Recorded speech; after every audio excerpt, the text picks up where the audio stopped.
Bonjour Jean-Michel Vernochet. Aujourd'hui, la télévision est tournée vers le Moyen-Orient, les médias. Tout le monde parle de ce tardif voyage de Bush en fin de mandature auprès des pays ruinés par la politique américaine et mondialiste vis-à-vis du Moyen-Orient. Qu'en pensez-vous? Écoutez, vous avez utilisé le mot ruiné, j'irai plus loin, je dirais que ce sont des nations en ruine. Le Liban est en ruine après la guerre, c'était une guerre unilatérale de 2006, le Liban a été matraqué, l'Irak, qu'en reste-t-il? Des décombres et des décombres fumants, des morts. Alors aujourd'hui, les Nations Unies annoncent 150 000 morts. On sait très bien déjà depuis plusieurs années que The Lancet, qui est un journal scientifique anglais, un journal médical, avait annoncé plus de 600 000 morts. Donc on ne fera pas une querelle de chiffres, mais entre l'embargo de 1990 et la guerre de 2003, et maintenant les conséquences, les suites, les séquelles de cette guerre, on a largement plus de 2 millions de morts, puisque 1 million de morts était déjà le chiffre des Nations Unies, de l'Organisation mondiale de la santé, de l'UNICEF, l'Organisation à l'enfance, etc., pour l'Irak sous embargo. Mais Madame Albright avait dit autrefois que c'était le prix à payer. Est-ce là l'humanisme? Je vous pose la question. Est-ce là véritablement l'expression même de la démocratie? Pour apprendre aux hommes à vivre démocratiquement, faut-il commencer par les tuer? Alors, M. Bush arrive 7 ans après sa prise de fonction.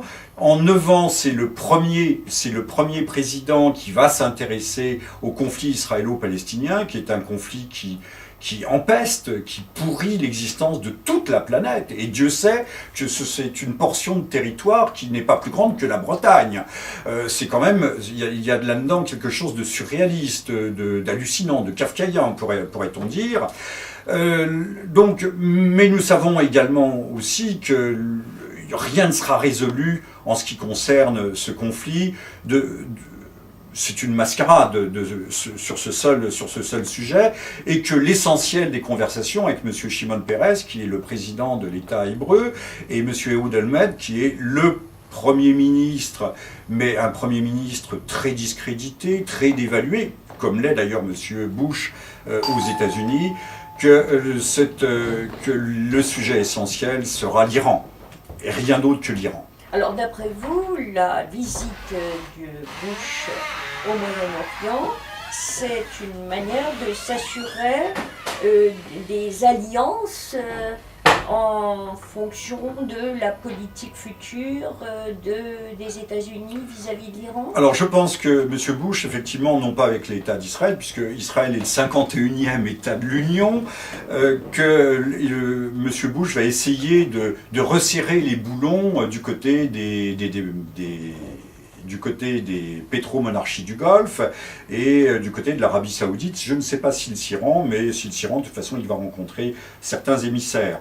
Tout simplement parce que les Arabes qui sont traditionnellement hostiles aux Iraniens, au monde iranien, ont malgré tout accueilli M. Ahmadinejad au pèlerinage de la Mecque. Ils l'ont reçu au sommet, je crois qu'il y a eu un sommet à Riyad, en tout cas il y a eu un sommet des États arabes, M. Ahmadinejad a été invité, ce qui signifie en clair que la rhétorique guerrière, il faut bien le qualifier ainsi, des États-Unis, n'est pas totalement adoptée par les États arabes qui souhaitent quand même, malgré tout, qui ont fait l'expérience de l'Irak et qui souhaitent une stabilisation de la région. J'ajouterai seulement une chose, c'est que l'Aman, les services militaires de renseignement israéliens, viennent de produire et d'apporter à M. Bush un contre-document qui infirme les conclusions de l'Intelligence National Estimate, qui regroupe 16 organismes, 16 services de renseignement américains, qui avaient déclaré que le programme militaire iranien s'était achevé en 2003, avait été clos en 2003. Pour l'Aman, la bombe nucléaire iranienne serait prête d'ici quelques mois. Alors là, on est dans un autre cas de figure, et je pense que c'est le type d'information qui doit être publiée, parce que c'est une information fort inquiétante pour l'avenir et le proche avenir. Voit-on se profiler au Moyen-Orient une méthode à front renversé? Jusqu'ici, la politique des États-Unis a favorisé la montée des chiites en Irak. Et on voit à présent qu'ils se rapprochent des sunnites parce que peut-être les visées contre l'Iran favorisent une politique pro-sunnite à présent. Voit-on un changement le changement a été opéré déjà voici plusieurs mois, quand les États-Unis se sont rendus compte, enfin le Pentagone, que l'Irak était parfaitement intenable, que la situation se dégradait à tel point qu'il fallait trouver une solution.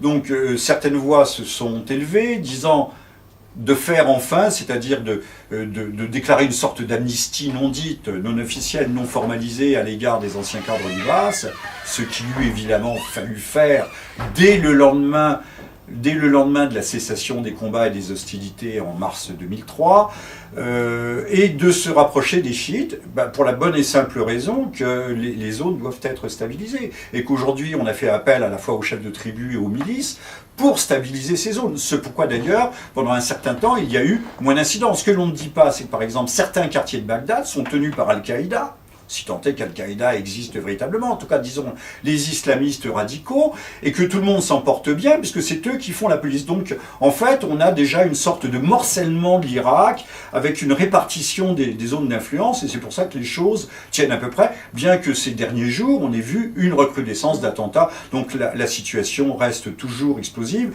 et M. Bush, comme d'ailleurs d'une autre façon, M. Bush et M. Sarkozy, M. Sarkozy c'est sur au plan social, ce sont des hommes qui dansent sur des volcans.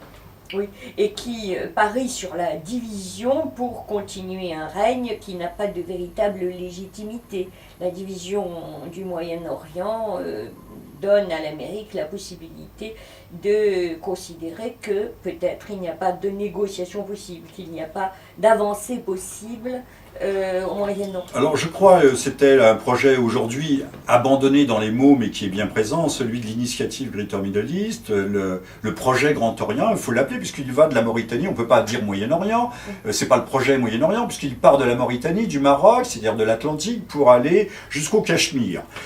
Donc le projet Grand Orient des États-Unis consiste effectivement à communautariser, à scinder les peuples, à faire éclater les nations, puisque selon le principe parfaitement antique et immémorial de diviser pour régner. Je pense que c'est ça. Je pense qu'aussi on a une Europe qui se morcelle, on voit peut-être le prochain éclatement de la Belgique, mais on voit la Catalogne, ce sont des questions que j'ai déjà évoquées ici, ou en tout cas, il y a un sujet de préoccupation tout à fait immédiat, c'est la prochaine indépendance du Kosovo, sans doute soutenue d'abord en premier chef par l'Allemagne, mais après coup, peut-être pas par l'Italie, mais par une majorité de pays de l'Union européenne, qui risquent de réembraser les Balkans.